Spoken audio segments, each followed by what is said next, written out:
The boy spent 10 yuan on a spoon.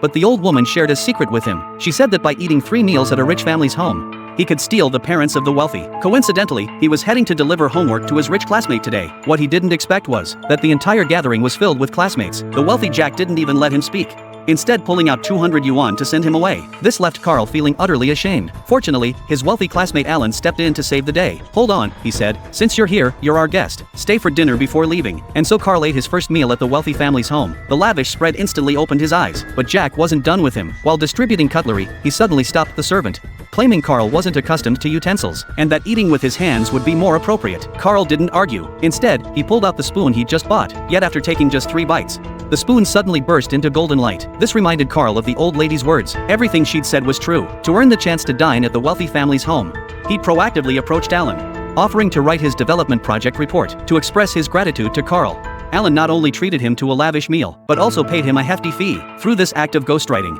they became friends. The chance to dine at a wealthy household soon arrived. That day, when Carl delivered the report to Alan, he unexpectedly declined payment, asking instead for a bowl of noodles. This request puzzled Alan, but he still gave Carl a bowl of noodles. Before Carl could even pick up his spoon, Alan's father suddenly returned. In his eyes, a wealthy man's time was too precious to waste on the poor. And so, before Carl could eat, he was kicked out of the house. But thinking of the rare opportunity, Carl waited until they all went back to their rooms, then quickly dashed back to the villa, snatching the bowl of noodles from the servant's hands, and finally managing to complete his second meal. By then, however, Alan's father had discovered that Carl was the ghostwriter behind his son's report. The ideas in the report made him feel threatened, so he resolved to nip Carl in the bud. Alan, however, lacked the courage to defy his father. The next day, they appeared in the principal's office, using Alan's bank transfer records to slander Carl, and used their status to expel him. Facing these accusations, Carl looked helplessly at Alan.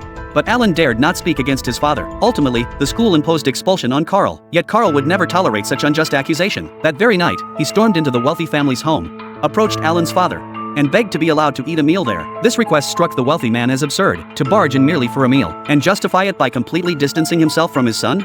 He had no grounds to refuse. Yet Carl's replacement plan was nearing completion.